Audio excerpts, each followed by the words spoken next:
मेवात जिले का छापड़ा गांव अपनी बदहाली पर आंसू पा रहा है। छापड़ा गांव की कब बदलेगी सूरत? आपको बता दें कि राष्ट्रीय राजधानी दिल्ली से महज 70 किलोमीटर की दूरी के साथ साथ कुंडली मानेसर पलवल एक्सप्रेस वे से सटा नुहू जिले का छापड़ा गांव अपनी बदहाली पर आंसू पा रहा है। देश प्रदेश भले ही तेजी से तरक्की कर रहे हों, लेकिन यह गांव तरक्की के एतबार से हर क्षेत्र में पिछड़ा हुआ है। सबसे बड़ी बात यह है कि इस गांव में एक भी सरकारी कर्मचारी नहीं है। गांव में पढ़े लिखे युवाओं की तो कमी नहीं है, लेकिन रोजगार ने इस गांव की चौखट पर दस्तक अभी तक नहीं दी है। गांव में बिजली, पानी, सिंचाई, चिकित्सा, स्वच्छता का कहीं नामो निशान तक नहीं मिला। आपको बता दें कि छापड़ा गांव की आबादी तकरीबन 3000 के करीब है। 700 के करीब इस गांव में मतदाता हैं। यह गांव गजरपुर ग्राम पंचायत में आता है। सर, मैं इसके बारे में ये कहूँगा क्योंकि मैं 3 जून 1974 को भर्ती हुआ था हेल्थ डिपार्टमेंट में। 31/12/2010 को रिटायर्ड हुआ था। इस दौरान मैंने ये देखा है कि हमारे यहाँ कितने बार अफसरान भी आए और एमएलए मिनिस्टर भी आए और उनसे कहा भी कि हमारे बच्चे बहुत बेरोज़गार हैं, इनके लिए कोई रोज़गार दो, कुछ करो हमारे गांव के लिए। तो सब ने सिर्फ आश्वासन दिया है और काम कोई नहीं किया। यहाँ तक कि हम चंडीगढ़ तक गए हैं बच्चों को। एक मेरा छोटा भाई था, भाई है, वो इंजीनियर है, उसके लिए भी मैं गया था चंडीगढ़ तक। इन मिनिस्टरों के पास, जाकिर के पास भी गए, आफ्ताब जी के पास भी गए, लेकिन उन्होंने इस समस्या की तरफ ध्यान नहीं दिया। बल्कि उनका ध्यान तो ये रहा कि हमारी वोटें कैसे हों, आपस में फ्रैक्शन हो लोगों में और एक दूसरे की पार्टिसिपेशन रहे, पार्टीबाजी रहे, इसी वजह से तो फितना ही रहे। उन्होंने कभी ये नहीं चाहा कि ये गांव या हमारा इलाका जो है वो इस फितना से निकलकर और तरक्की की तरफ आए और लोग अमन अमान से रह सकें। आपको बता दें कि इस गांव में सिर्फ एक ही पक्की गली है। तालाब में गंदगी की भरमार है। पीने का पानी कभी कभार आता है जो पीने योग्य नहीं है। हर घर में तकरीबन 600 रुपए का पानी का टैंकर खरीदकर ग्रामीण पीने को मजबूर हैं। गांव में 5वीं तक का स्कूल है जिसकी हालत बद से बदतर है। स्टाफ की भी कमी है। गांव की लड़कियां दूर दराज गांव में जाने की वजह से पढ़ाई छोड़ने को मजबूर हैं। राष्ट्रीय राजमार्ग 248 से पर स्थित रेवसन गांव से भी छापड़ा गांव 1 किलोमीटर दूर है, तो केएमपी इस गांव की धरती से होकर गुजर रहा है। सरकारों ने तो इस गांव पर भी कभी ध्यान नहीं दिया, लेकिन प्रणब मुखर्जी फाउंडेशन की मदद से गांव में पिछले 2-3 सालों से बच्चों को पढ़ाने के लिए प्रणब मुखर्जी फाउंडेशन पाठशाला चलाई जा रही है, जिसमें कोरोना काल में ऑनलाइन शिक्षा दी जा रही है। इसमें तकरीबन 60 छात्र छात्राएं शिक्षा ग्रहण कर पा रहे हैं। अभी तक गांव से महज आस मोहम्मद नाम के व्यक्ति को सरकारी नौकरी में भर्ती होने का 1974 में सौभाग्य मिला था। स्वास्थ्य विभाग में उमर मोहम्मद वर्ष 2010 में हेल्थ इंस्पेक्टर के पद से सेवानिवृत्त हो गए। छापड़ा गांव वैसे तो बिजली विभाग के जगमग गांव की सूची में है, लेकिन इस गांव में बिजली बहुत ही कम आती है। गांव में कभी कहीं भी विकास नजर नहीं आता। नाम जाकिर हुसैन है और मैं स्थायी रूप से छापड़ा निवासी हूँ। हमारे गांव में सबसे बड़ी प्रॉब्लम जो है पानी की है। पानी साफ नहीं आता और जो पानी ट्यूबवेल से आता है, सप्लाई से, पब्लिक हेल्थ से जो बोर लगाया हुआ है, वो ख़राब पानी है और वो भी 5 दिन में 1 दिन, 2 दिन में 1 दिन आता है और ख़राब पानी है वो बिल्कुल। और गांव के विकास के लिए कोई काम यहाँ ना तो सरपंच ने किया है और ना ही किसी एमएलए विधायक ने किया है। थोड़ा काम करा है तो चौधरी जाकिर हुसैन ने पिछली बार जो इनोले से विधायक रहे, उसने ये लाइन हमारे लिए दबवाई। बस वो जितना उसने काम करा उसके बाद में वो वहीं पड़ी है। ओपन लाइन फैलने का हमने प्रस्ताव दिया था सरपंच से बनवा के अपने पलवल पब्लिक हेल्थ सेंटर में, तो आज तक उस पर कोई कार्रवाई नहीं हुई। पंचायत का मामला जहाँ तक है, एक छोटी सी बिल्डिंग बनाई हुई है, उस पे गांव के ही आदमी ने कब्जा कर रखा है। उसको पंचायत मुक्त नहीं करा सकती। जोहड़ है, हमारे रास्ते में बिल्कुल खस्ता हालत है। बिजली रात में 2-2 घंटा, मच्छरों का टाइम है, 2 घंटा 1.5 घंटा, हर 1 घंटा बाद ट्रिप मार जाती है सर। ये बहुत प्रॉब्लम है हमारे। और पानी की जो बात है, 600 रुपया का एक टैंकर डलता है,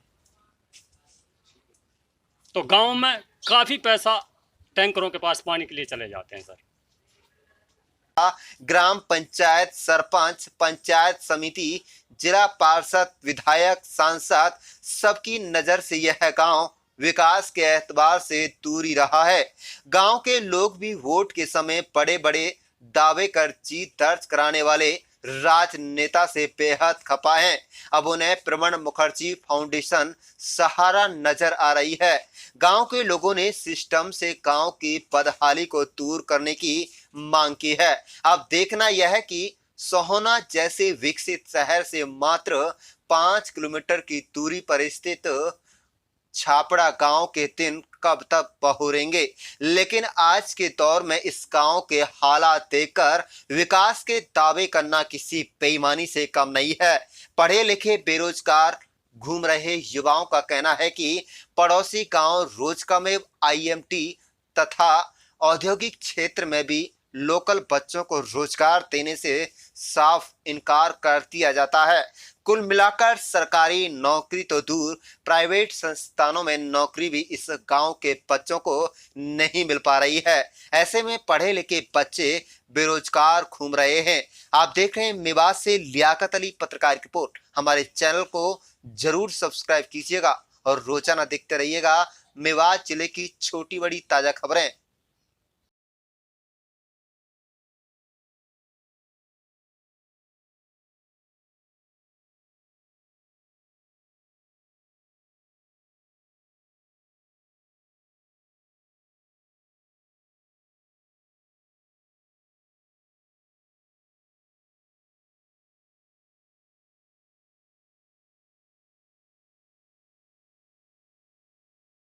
जी, मेरा नाम साहिल है जी, जो छापड़ा गांव से हूँ।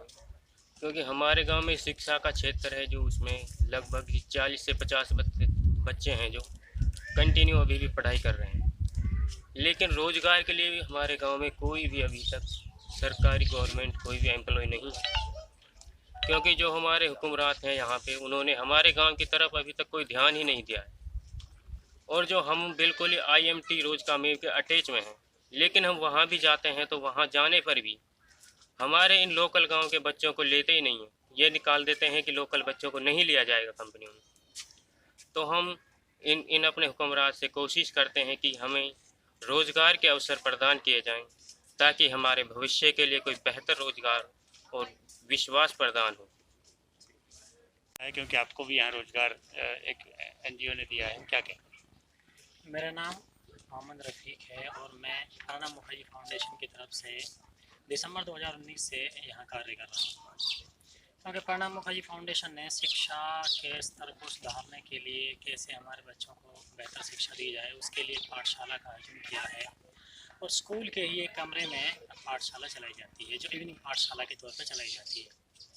तो 3 घंटे की पाठशाला होती है और मेरे पास तकरीबन 60 बच्चे उसमें हैं, जिनमें 20-25 लड़कियां हैं और 30 या 35 उसमें लड़के आते हैं। तो बहुत अच्छा चल रहा है सिस्टम। अब कोरोना काल में भी जैसा कि गवर्नमेंट के आदेश के हिसाब से अब स्कूलों में भी आप देखते हैं कि वहाँ भी ऑनलाइन क्लासेस लगती हैं, बच्चों को काम दिया जाता है। उसी प्रकार में भी यहाँ ऑनलाइन क्लासेस देता हूँ बच्चों की, तो ऑनलाइन को काम देता हूँ। तो पढ़ाई में कोरोना काल में जैसा देखा जाता है कि यहाँ मज़दूर लोग हैं और हम सब मज़दूर ही हैं, तो उसमें देखने को ये मिला है कि कुछ पेरेंट्स जो है वो सुबह मज़दूरी के लिए निकल जाते हैं और शाम को लेट तक आते हैं। उसमें बच्चों की ऑनलाइन पढ़ाई पर काफ़ी गहरा असर पड़ रहा है। तो बच्चे जो है रेगुलर, जब कोरोना काल नहीं था तब बच्चे बहुत अच्छे आते थे, रेगुलर आते थे। लेकिन अब जो है बच्चों की संख्या थोड़ी कम हो गई है। बाकी पढ़ाई ऑनलाइन हमारी चल रही है अच्छे से। इसको लेकर आप क्या कहें? जी, काफ़ी आश्चर्यजनक है कि आज़ादी के बाद भी नूह ज़िले के अंदर ये जो छापरा गांव है, ऐसा देखने को आंखों देखी सभी देख ही सकते हैं कि इस गांव की कितनी बदतर स्थिति है। गांव में किसी भी प्रकार का सरकारी रोजगार नहीं है, गांव में पीने का पानी ही नहीं है, हेल्थ सेंटर नहीं है, मिडिल स्कूल नहीं है, कच्ची गलियां पड़ी हुई हैं और केएमपी के बिल्कुल पास लगता हुआ है। जब इतने बड़े हाईवेज निकलते हैं तो वहाँ एक चीज़ ज़रूर होती है कि यहाँ पर विकास ज़रूर किया जाएगा, लेकिन यह हमारी राजनीति की दुर्दशा है एक प्रकार से कि इतनी सारी चीज़ें नज़दीक होने के बाद जो साइबर सिटी है, 30 किलोमीटर पर साइबर सिटी है, लेकिन यहाँ के लोग रोज़गार को भी मोहताज है, पीने के पानी को भी मोहताज हैं, शिक्षा के लिए भी मोहताज हैं। और जो स्वच्छ भारत मिशन प्रधानमंत्री जी के द्वारा चलाया जाता है, उनको बड़ा आश्चर्य होगा और वो उनको अगर इस गांव का पता चले तो उन्हें सोचना पड़ेगा कि स्वच्छ भारत मिशन इन जैसे अभागे गांव के लिए शुरू किया गया था, लेकिन आज तक उस मिशन का किसी भी प्रकार से इस गांव पर असर नहीं पड़ा है। ग्रामीणों ने कुछ कोशिश की, लेकिन जगह जगह गंदा पानी की किसी प्रकार की कोई निकासी नहीं है। इस गांव में किसी भी प्रकार की पंचायत बिल्डिंग्स नहीं है, पंचायत बिल्डिंग है तो उन पे कब्जा है, अधिकारी गांव के अंदर विजिट नहीं कर रहे हैं, अध्यापकों की कमी है। प्रणब मुखर्जी फाउंडेशन 2018 में जब बना तो इस गांव को हमने चुना लिया और हमने कोशिश की कि यहाँ पंचायती जगह मिल जाए और हम पीने के पानी के लिए वाटर ATM की सुविधा कर दें, लेकिन वो भी यहाँ मुहैया नहीं हो सकी। ग्राम पंचायत दूसरे गांव की लगती है, उस कोराली ग्राम पंचायत के अंदर आता है। इस गांव से ना कभी कोई सरपंच रहा है, ना जिला पार्षद रहा है, ना ब्लॉक समिति सदस्य रहा है। तो इतनी सारी अनगिनत जो समस्याएं इस गांव में देखने को मिली है। हम कोशिश कर रहे हैं, यहाँ पाठशालाएं चलाई जा रही हैं क्योंकि शिक्षा की अलग जगाने के लिए हमने यहीं पर टीचर अपॉइंट किए हैं, जो अभी कोरोना काल में तो ऑनलाइन सभी बच्चों को शिक्षा दे रहे हैं। उससे पहले पाठशाला के द्वारा सायंकालीन स्तर चला के यहाँ हमारे LRP जो हैं बच्चों को पढ़ाते थे, और अब कोशिश कर रहे हैं कि फाउंडेशन के तौर पर इस गाँव में कुछ अच्छी शुरुआत राज्य सरकार और जिला प्रशासन के द्वारा मिलकर की जा सके।